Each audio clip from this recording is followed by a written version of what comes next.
long way. We started, after 2021, after all that stimulus post-COVID, we had these huge inflation rates of 9%. I think at the peak it was even 13.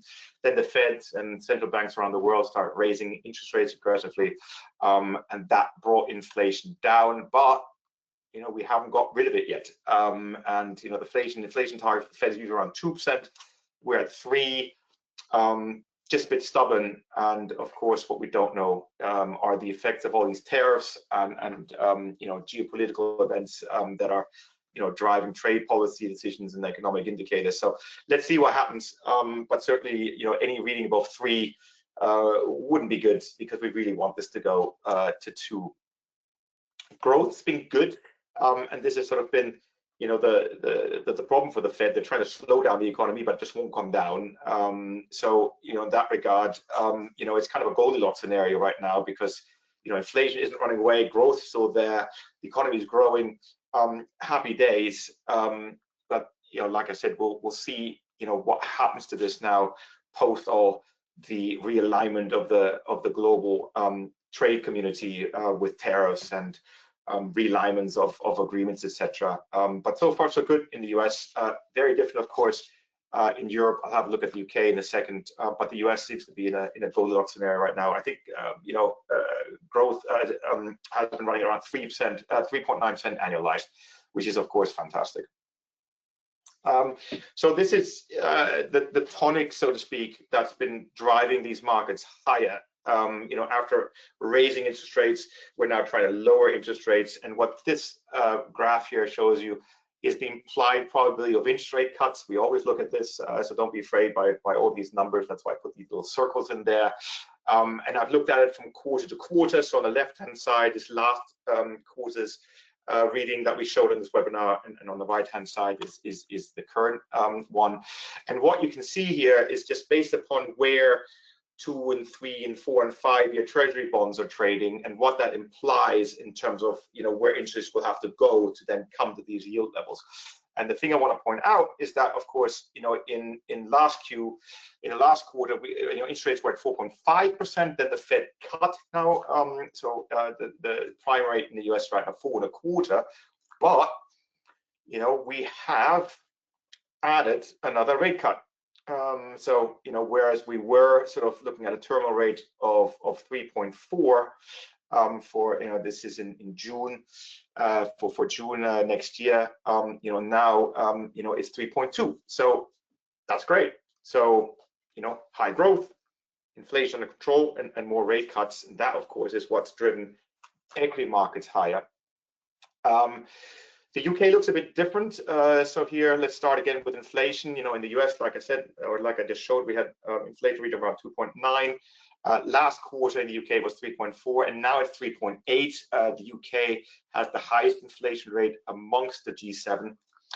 And that has caused this rate cut scenario to be very different to the US. So the US is right now pricing in 5 rate cuts by the end of next year. And in the UK, we're not really expecting anything to happen in the near term. So in many ways, it's gotten worse. So the US has lowered interest rates and added a rate cut. The UK has lowered interest rates and taken away a rate cut, and that of course is a function of that inflation rate, which prohibits the BOE from cutting further. Earnings are upon us, as always. It's not a big surprise. Our webinar is always at the end of the previous quarter. Now we, of course, await the results of the next quarter. And what this chart shows you here are the revisions in expectations of EPS. And as you can see, over the last 3 years, we've always disappointed. So there was always this adjustment to the downside in terms of earnings and expectations, and now for the first time we're not expecting that anymore. So that actually bodes well. I'll show you a chart in a moment that makes this a bit more clear. But certainly, this Goldilocks scenario in the US seems to be holding. Not only do we have inflation under control, but growth is running high, and earnings seem to be okay as well. This is now the danger that everyone's seeing. It's tariffs. What does that mean? So far we haven't really seen the effects of all these tariffs that have been implemented. And that is because a lot of the increases in costs have been swallowed by the corporations, which is also why we haven't seen the inflation tick up. And what this chart on the left shows you is, the hit to corporate earnings if the corporates pay either all or just swallow 2/3 of the tariff costs. And then interestingly, on the right, even though the companies are swallowing these tariffs, which are running up to 25%, it hasn't really impacted the profits. And so, if you look at the results on the economy, you can see that we're still now elevated versus 2019 pre-COVID, which is interesting. So that just shows you how strong this economy is. It's very difficult to kill it, apparently. Finally, geopolitical risks are on everyone's mind these days, and obviously these things affect us in many different ways, most notably through the oil price. We'll have a look at that in a second. So this map kind of shows you, where the trouble is in the world. You can see, Ukraine is red, and then you have the Middle East is red. I don't know why Russia is orange. I guess they haven't been hit as badly as Ukraine has. But importantly, the green areas, which is where there doesn't seem to be a lot of geopolitical risks, that is still very much the West. It's the US and Europe, and so no great surprise that people from these corners of the world want to come here. Performance, how have things done? We alluded towards things just a second ago, but now let's look a bit deeper and see what all these things that we just looked at, how that has manifested itself in prices. We'll start with the S&P, and here again, we're seeing tremendous performance. We'll have a look at in a second as to what's driving that. But it's this tight channel here, so it's 2022. That was sort of the end of this bursting of the COVID bubble. Interest rates were at 5.5. Growth was anemic. Everybody's worried. And 2022 was a horrible year. Markets were down around 20%. Bonds obviously also got hit. So one of these strange years where both stocks and bonds went down. But ever since then, and it was in October 2022, we've just been on this tear. And a lot of that has been driven obviously by companies adjusting to a new world. You just saw that the profit margins are still quite high, and people realize that the worst might be behind us. And apart from a bit of a blip in 2023, and then of course the Liberation Day sell-off, we've really just gone up in a very tight range. And in case you're wondering, from the lows in April 2022, we're now up 88%, which is astonishing. Europe is lagging. So what I've done here is I've overlaid the chart I showed you previously, so that one, and I've now overlaid the stocks 50 index, which is the benchmark for Europe, and you can see that Europe tracked the US quite tightly through COVID and through the sell-off in 2022, but ever since then the US has sort of taken off, and particularly since 2024 the US has just been on a different planet, and the outperformance of the US equity markets versus the rest of the world is at an extreme. That changed course a little bit this year. Remember January when we had this huge flight out of US assets into Europe. That obviously accumulated, then had its zenith in April. And that's what this little blip here tells you. So Europe did catch up, particularly this year. Europe is still up more than the US, but overall there's still a gap. And in case you're wondering what the UK is doing, it's still lagging. So not only is the UK fighting inflation, not only does the UK not have the specter of interest rate cuts, and so in that regard, we're also waiting for the budget, of course, in November. But yeah, there's a huge performance gap between the UK and the US. That's nothing new. I like to share the statistic, but so ever since 2009, I think the US has outperformed the UK by around 200%. Clearly we don't have tech here, but nobody has tech the way the US does. But let's see if the UK can close this gap. Certainly the world's changing, and other sectors are becoming more interesting, not just AI, particularly defense. So in that regard, there might be scope for the UK to improve, but there's a long road ahead. EM, emerging markets come to life. So this is the emerging markets index, which is heavy China and India, both of which make up about a third of the index. And I didn't put in here the tragedy that are the emerging markets, because for the past 15 years it really has been very, very difficult to be an investor in the emerging markets, not just because of the equity performance, but also because of the currencies. Now this year that's reversed, on this dollar weakness, which we'll look at in a second. That of course has spurred the local indices, particularly India, if you'd like to take a look at that separately.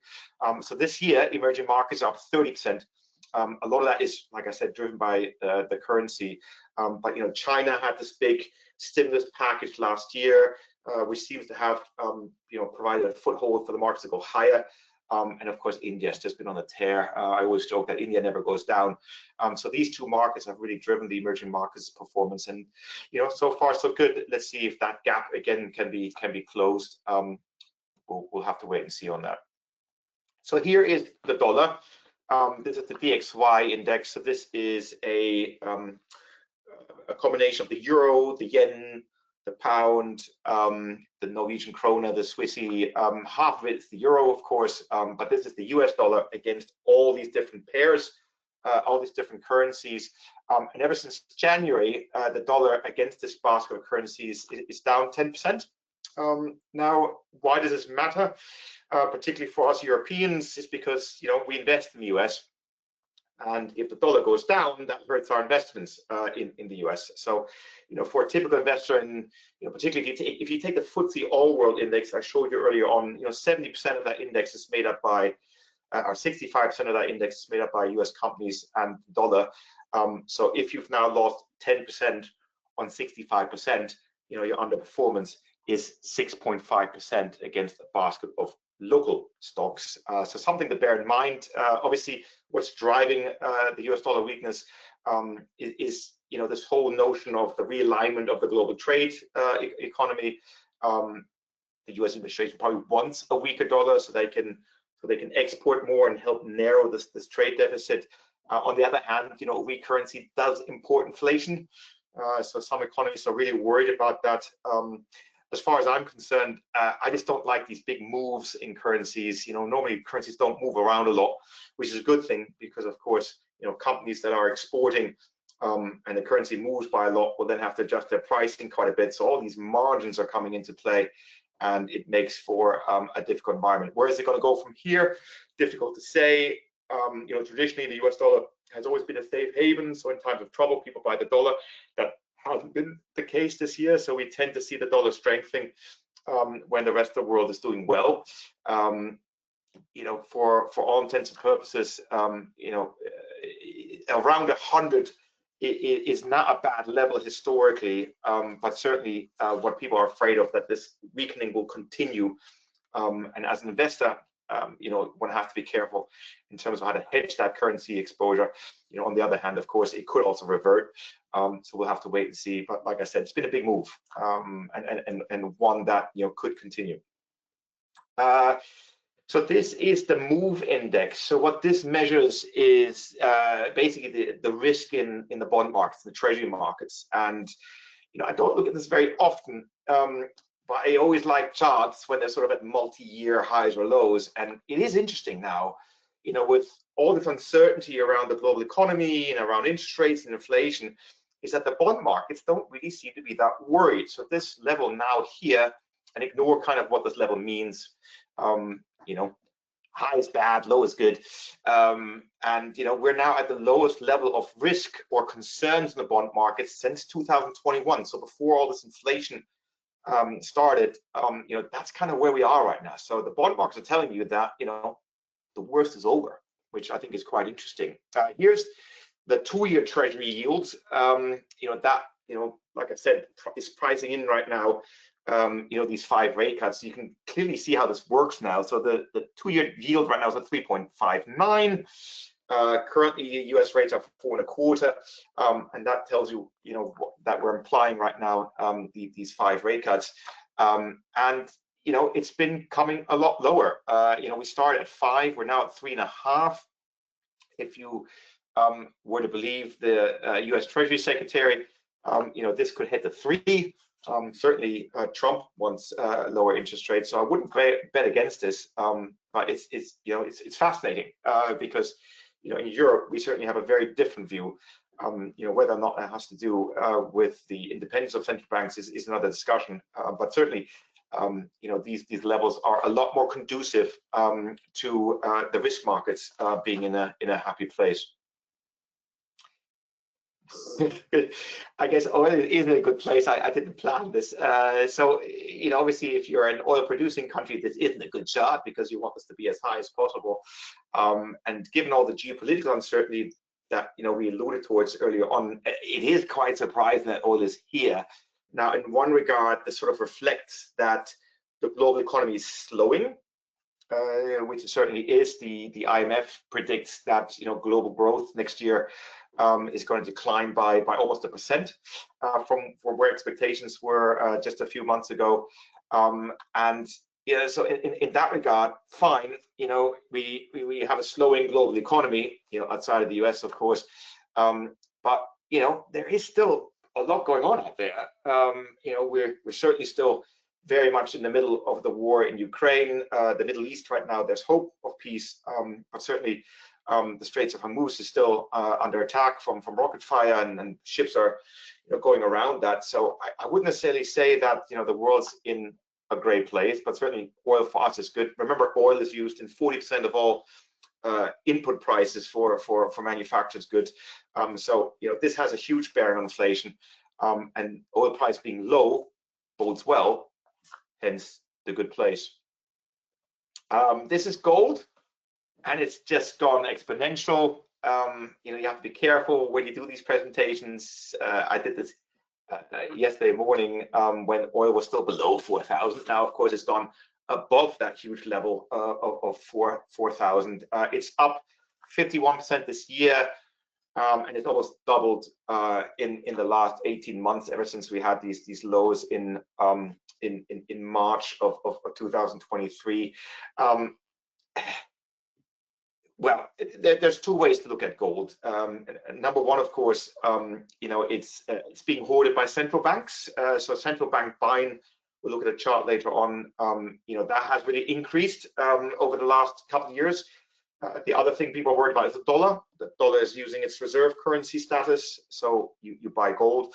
And of course, it's the ultimate safe haven. So if everything goes down, gold, can offer some protection. So I wouldn't necessarily interpret this as a good sign. Even though equities are now near all-time highs and the oil price is low, why is gold up here? So this dichotomy that we're seeing in the markets. Different asset classes are telling you different things. We'll have a look at that later on. So watch this space. Certainly there are some gold bugs out there that think gold is going to 10,000. I don't know. But the other risk, of course, is that if we do come to some sort of normality in the markets, maybe next year with the midterms, or maybe when we have peace on earth, you'll also see gold fall quite a bit. And for those of you who've watched my webinars over the years, lest we forget that gold also, prior to this breakout here in March, so this 2,000 level wasn't breached for 15 years. So if you bought gold in 2010, you made no returns, and of course there's no dividends either. So in that regard, it is purely speculative at this point. But well done for those of you or us that have bought the shiny metal. Speaking of shiny things, here's the reason why. So I alluded towards that. So this is the increase in the gold share of reserves of central banks, and this is what's been driving this gold price. You see, it exactly corresponds with that March 23 low.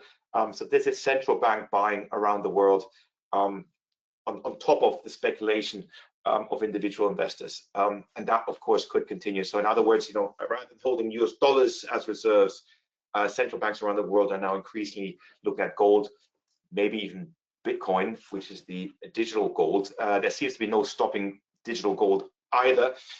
Surprisingly, Bitcoin is kind of viewed in a similar fashion to gold these days. It's obviously, its existence is as a function of this quantitative easing. So, people didn't like that, central banks were manipulating their currencies by buying their own bonds.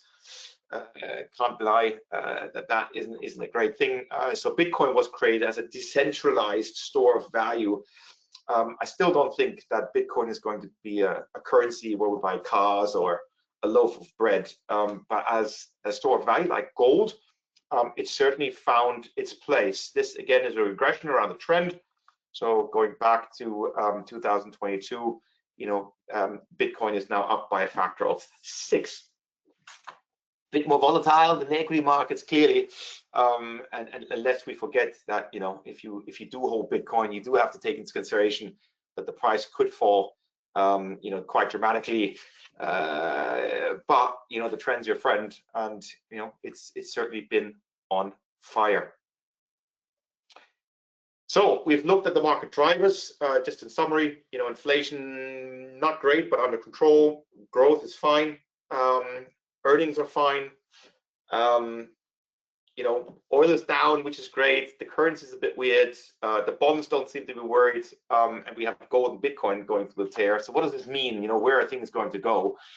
And to get insight into that, we always look at some interesting charts. I like to say, these are charts that make you go, And thank you again to my research team for bringing these together. So without further ado, let's have a look at sort of what these alternative indicators are telling us in terms of where we might go. So I start with the Buffett indicator, and the Buffett indicator just takes the market cap, so the total value of equities versus the GDP. He's been looking at this for a very long time. Of course, we've even factored in inflation here. You can see that this is not linear. But certainly at the moment, if you look at this indicator, the US stock market is quite overvalued by 2 standard deviations, as a matter of fact.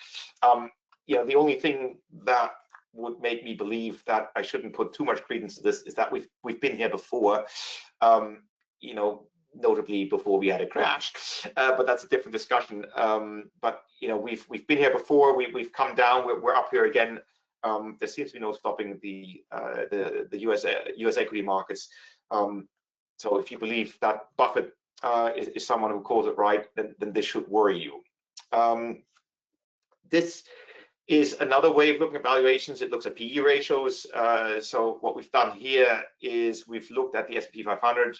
And again, I do apologize. This is a very US heavy analysis, but again, that's where we get most of the data, and for all intents and purposes, the only thing that matters is the US market. Everything else follows. So in that regard, I do apologize, but what we're doing here is we're separating the sort of large caps from the rest of the world. So as you know, the US market has been driven by these mega caps, by the Magnificent Seven, which now have valuations that are bigger than countries' GDP. And they've been driving performance. I'll show you a really interesting chart in a second. And what we're doing here is we're looking at the forward earnings and what that implies versus the current price. Obviously, forward earnings aren't always correct, so this isn't an exact science. But what you can see is that the large cap forward earnings are quite expensive relative to history. The equal weighted, which is just looking at the S&P obviously is a market cap weighted index. So Nvidia and Microsoft and Apple have a huge weighting in the index, which is one way to look at it. But if you look at 500 stocks on an equally weighted basis, you get a very different reading. It just shows you what the rest of the world looks like. And there you can see that on an equal weighted basis, the markets aren't expensive at all. But of course, on a market cap weighted basis, they are quite expensive. Now, again, before we hit the panic button here, do remember that these mega caps are also growing. If you look at the Magnificent Seven, for instance, which is Nvidia, Tesla, Amazon, Google, and the likes, on average, they are growing at around 30%. So if you then have a PE ratio, of around, 25, that's not expensive. Certainly if earnings come down, that's a completely different story. But so far, these guys are delivering. NVIDIA is growing earnings over the last 5 years 50%. Meta at 30%. Clearly it's expensive, but there might be a reason for that. Is what I'm saying. So take this chart with a grain of salt, please. Now this is a chart that really blew my mind when I saw this. So this is the performance of the S&P 500 without NVIDIA. And remember, we just looked at charts where the US has widely outperformed everything in its path, and that is largely due to one stock. In case you're wondering, I think NVIDIA since October 2020 was up 1,000%, and of course, it has about an 8% weighting in the S&P. So mathematically, you can see where this goes. But if you strip out NVIDIA, the S&P 500 looks somewhat pedestrian. I'm really surprised at this. Really surprised at this. It is clearly all about AI. So it's not just NVIDIA, but also, of course, Meta is in the game. Microsoft has Copilot. Tesla is seen as an AI play as well. I don't know why, but Tesla, I guess, is great for everything. So this is an analysis of all the stocks in the S&P 500 that are related to AI. And how much they account for the performance. So what this means is that 45% of the performance of the S&P can be explained by AI, which is of course incredible. And of course NVIDIA is the king of AI. The job market is in trouble, which ironically is a great thing, because that is what the Fed has looked at to now start the cutting cycle. So non-farm payrolls, that is again, a measure of how many jobs the US is adding, or US companies are adding, and that's been going down for quite a while now, particularly this year. And even worse are these revisions. So the way economic data works is that there's always a lag. So you have the reported figures, and then a few months later, when they get the actual numbers, they revise that, and that is quite astonishing. Is how much worse actually the job market has been versus what was indicated by the numbers that were published.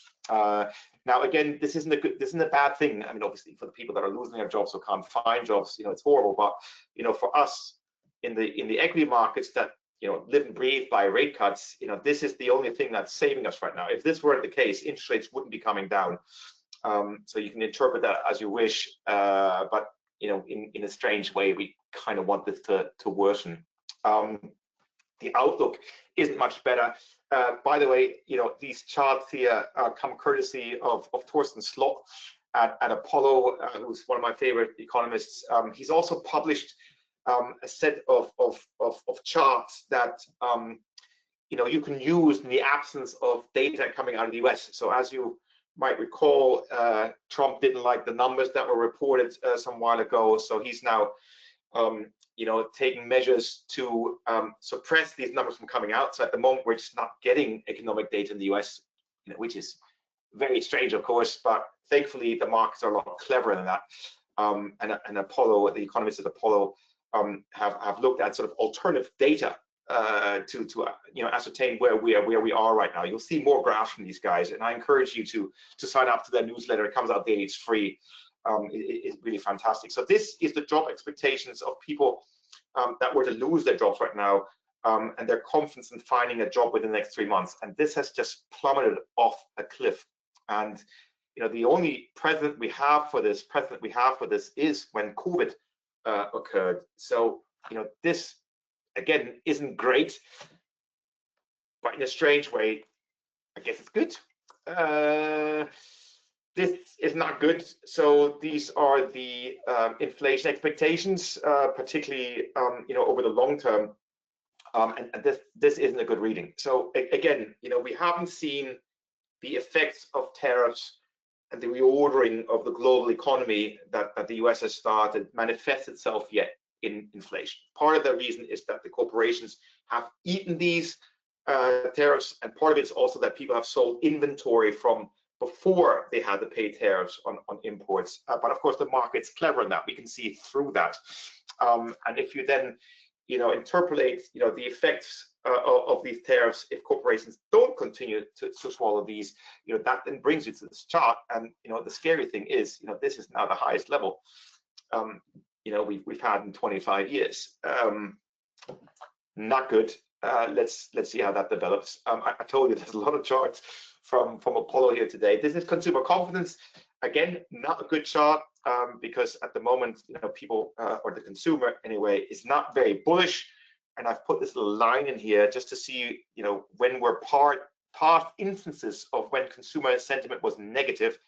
And you can see, not nice times. Not 2009, of course, great financial crisis. 2011 was a Eurozone crisis. Then 2022, when everything went to zero, Liberation Day. This is not a good thing, and particularly because the consumer has been driving the U.S. economy for decades.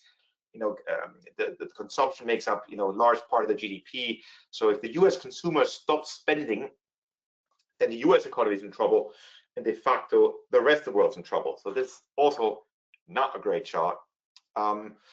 This is the froth index.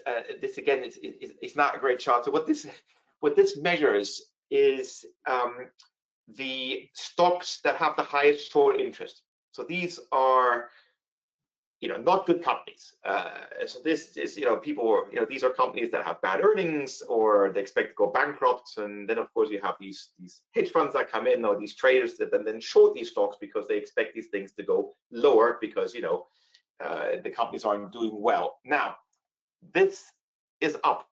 So, a basket of stocks with the highest short interest, is up significantly. And so what that tells you is that, these meme traders and, the people who are speculating, they're now firmly in control. They are buying these stocks, not because they believe in fundamentals, they believe that they can manipulate these prices, and of course they can then cause a short squeeze by the people who are short, who then have to buy these back.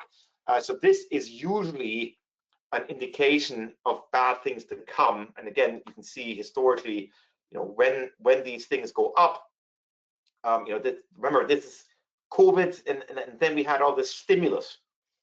So all these bad companies, were driven higher by this momentum, which of course couldn't last, and we got the bill. So that's why I kind of looked at this and thought, that is a bit worrying. So that's something we should continue to look at and just see how that develops. But like I said, this is usually not a good sign.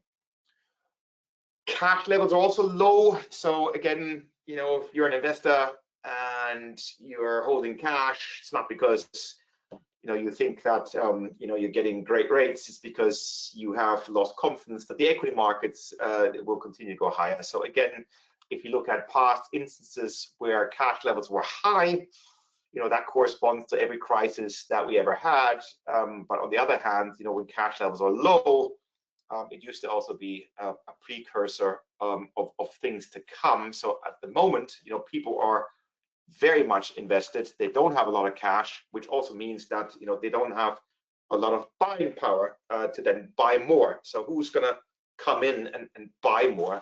And so the chart on the right, also tells you, the percentage of cash in the average portfolio, and at the moment it is at a quite low level.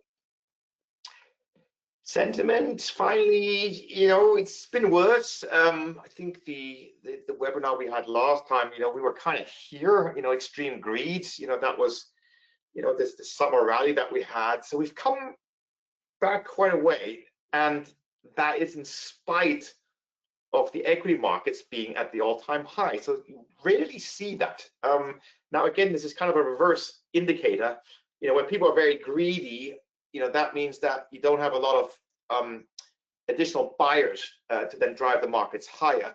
Whereas, if everybody's afraid and everyone's in cash, then there's usually only one way to go, and that's higher. So the fact that we're now almost neutral is great. That means that we could potentially have a bit more upside, even though we're at these higher levels. So this now finally reveals why this webinar is called Endless Frontier. So I went to ChatGPT and I said, give me all the things that you would look at, all the indicators you would look at to then make inferences into the stock market. And you can see that we covered quite a lot of that today. We looked at CPI, we looked at unemployment, interest rates, bond yields, commodities. So we kind of touched upon all these things. But of course, there are a lot of these things, and one effect negates another one. I don't know why everything leads to geopolitical events. You'll have to ask ChatGPT for that. But the point being is that at the moment, really anything can happen. A lot of people are telling us that there's a bubble in the stock market. There's an AI bubble. A lot of people are worried about this, and we're worried about that. And yes, if you look at all the bad things in the world, you could make an argument that maybe we should have a big correction. But on the other hand, the momentum is so strong right now that the market sort of ignores bad data. And of course, we're getting more stimulus from the interest rate cuts. Where this goes, no one knows. But that is, of course, why we have our poll, and we ask the audience where they think it's going to go. Before we do that, maybe just a bit of a summary of all the things that we've just looked at in terms of all these different indicators here. And you can see there's some good, there's some bad. Certainly the way things are looking right now in terms of performance and the market drivers, I think on the whole things are fine. The charts look good. Inflation under control, growth is good, earnings are good, but it's all these other things that if you look behind the curtain, there are some worrying signs out there. Having said that, they have been around for a long time, so none of these indicators that I showed you are new. They've been there for quite a while, and we still went up. So again, no need to panic, but it is really up. Anyone's guess right now where these markets are going to go. We could make an argument that S&P closed at 7,000 at the end of this year, and of course, a correction would also be healthy. If we took ourselves back to 6,000, hence the name of the webinar. Which brings me to our poll, and that is, the fun part of the webinar. We always ask the audience what they think, and we always start with the S&P. So last quarter we asked you, will the S&P go up or down? Wow, it was quite mixed last time around. This is coming out of July. People were worried about this and that, but there was really no reason to, because the S&P went up almost 8%. Who would have thunk? So well done, the ups, slight majority, but I think that was a very unclear picture. We'll ask you again in a few minutes. That's quite interesting. Big move as well. Remember, this is usually what you expect to make in a year. We've now made this in a quarter. The other thing I wanted to ask you last time is what happens to cable, to the pound versus the dollar. That obviously, as UK-based investors, affects us a lot because we're investing globally. We really want a weaker currency in that regard, unless of course we're going on holidays. So we again asked, is cable up or down? Most of us thought it's going to go down. It went down.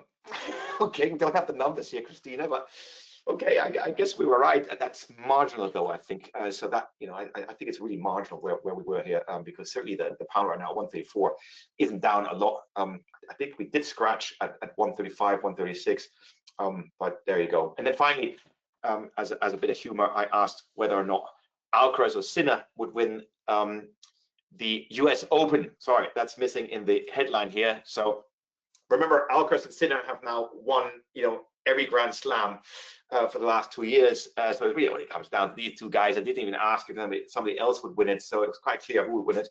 But there you go. Most of us thought it would be Sinner, and actually a few of us also thought it would be somebody outside of these two. But of course, Alcaraz won.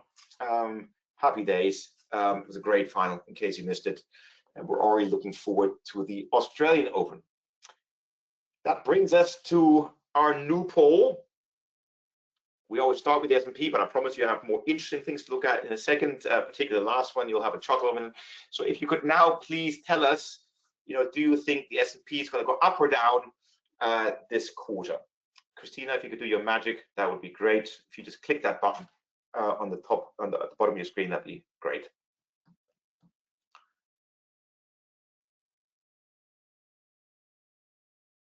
I'm going to cheat a little bit. Christina, how's it looking? It's looking up. Looking up. Yeah. Christmas rally. Excellent. Next question. Gold, final frontier. Is it going to go up or down? Remember, we're at 4,000. Can it even go any higher? So if you could please also give us your indication there.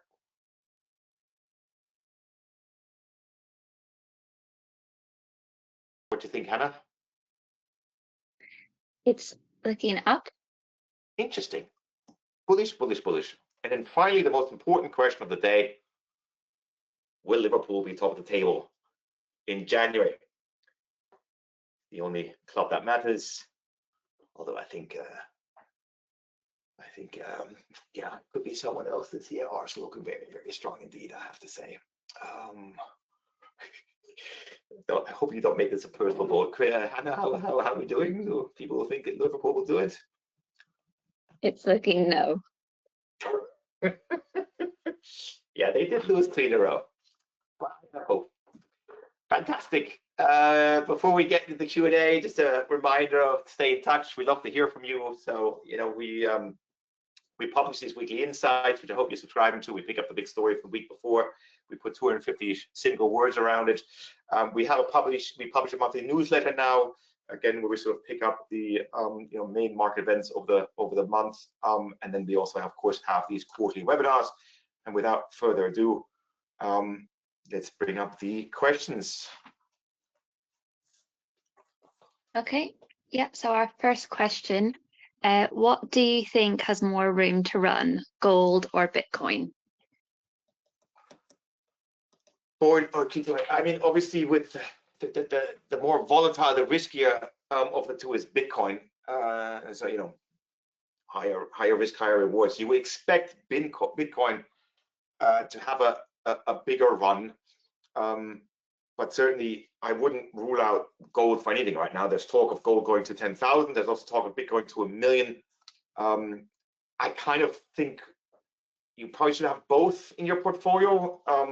Treat them almost the same. One is physical gold, the other digital gold. And if you have both, I guess you don't mind. But yeah, I definitely think there's more upside in Bitcoin, just because there's much higher risk in Bitcoin going down than gold. Gold's been around for thousands of years. Bitcoin's been around for 15 years. So yeah, let's see who wins that race. But my money is on Bitcoin. Okay, next is, what impact, if any, do you think today's lifting of the FCA's 4-year ban on UK retail investors holding crypto ETNs will have? That's a very good question. Now, we were all expecting this ban to be lifted today. I haven't seen anything official yet. And Vijesh was telling me that it might be postponed. I mean, look, I think it's a great thing. And the reason being is that, as a retail investor, there's nothing stopping you from going to the exchanges and buying this stuff directly. So why then, wouldn't you be allowed to hold, cryptocurrencies as part of your wealth management portfolio that's managed by someone else? I think the FCA finally wisened up to this, that you can't prevent people from, speculating. And who's to say that cryptocurrencies are any less or more risky than any other things we buy? You can certainly make an argument that Tesla is as volatile as Bitcoin. So yeah, in a nutshell, we saw what happened in the US. So the US, the SEC, they allowed cryptocurrencies to be put into investors' pension funds a long time ago. And of course, with the with them allowing also these Bitcoin ETFs in the US, it's ETFs. In the UK, in Europe, it's ETNs. That just has to do with the regulations here. They basically work out to be the same, particularly if the ETN is physically backed. So I think it'll be a huge positive. Like I said, I wouldn't bet the ranch on cryptos, but putting a couple percent of cryptocurrency portfolio, there's nothing wrong with that. It's not what you buy, it's how much. And so in that regard, if the FCA finally lifts this ban now, I think you should see a big run. Now, whether or not that will influence the price, I don't know. The UK is a relatively small market relative to the rest of the world, but it certainly won't hurt the prices. And I applaud the legislation change. It's about time. So well done to the FCA.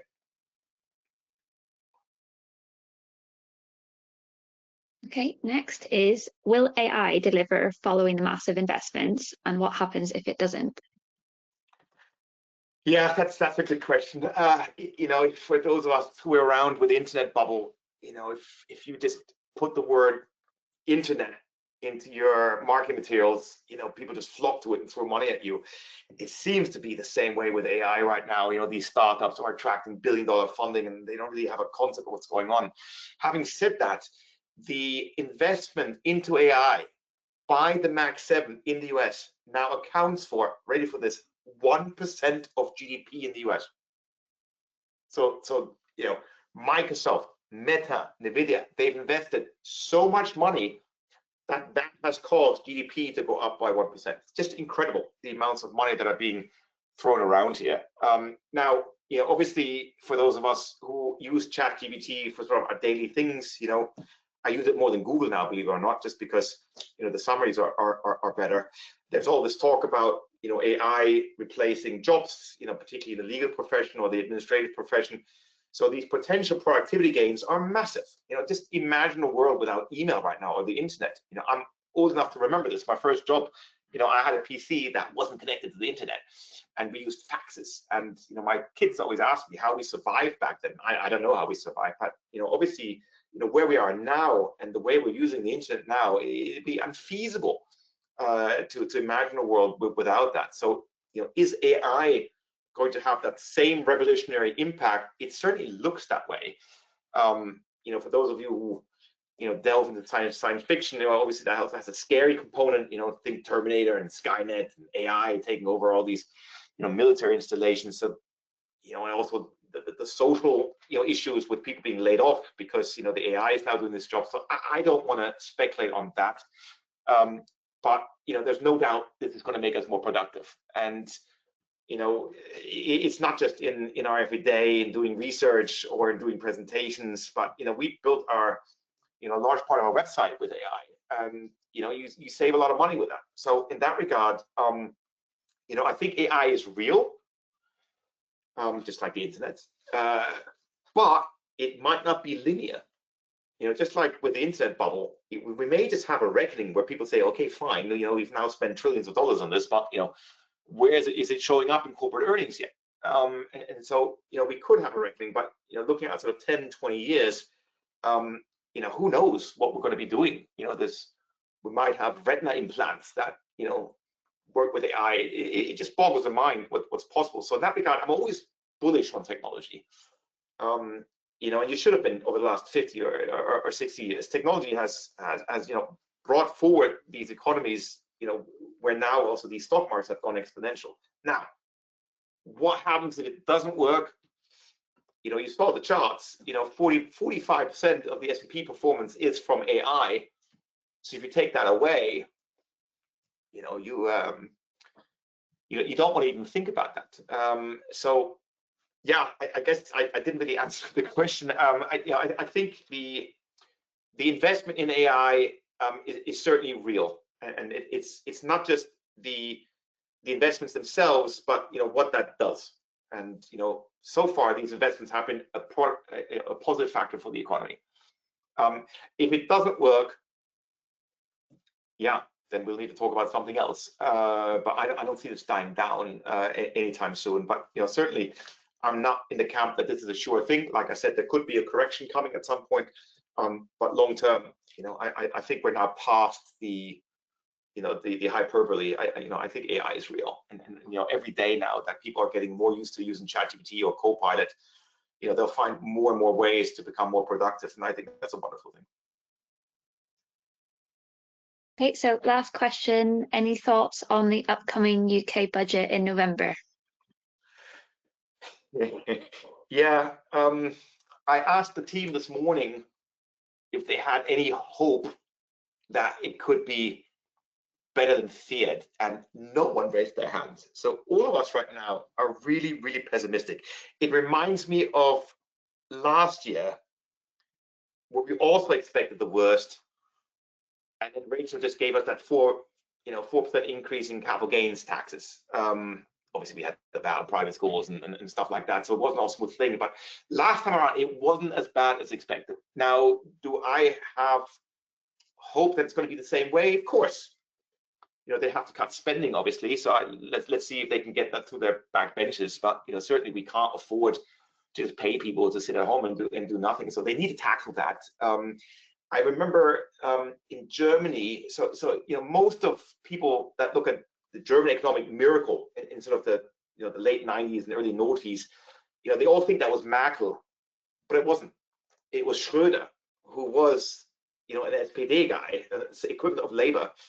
And because he was with a Labour government, he was able to push through these Labour reforms, which then paved the way for Germany to become the engine of Europe. And so that's my hope for Keir Starmer and Rachel, is to now do the right thing, make the tough decisions, which they have to be made.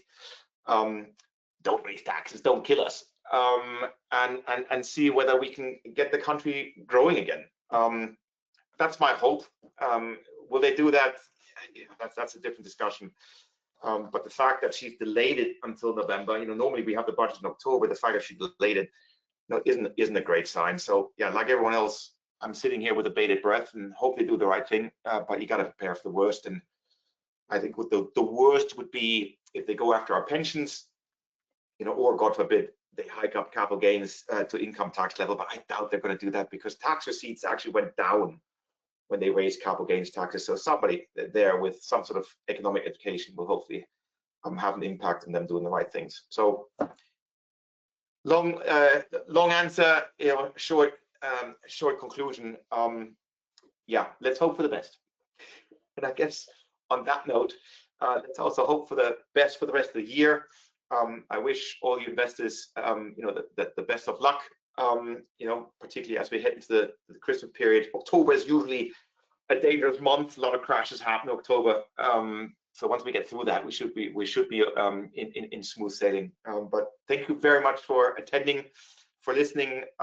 And like I said, if you have any questions, if there's something you'd like us to touch upon, something you're interested in, please do reach out to us.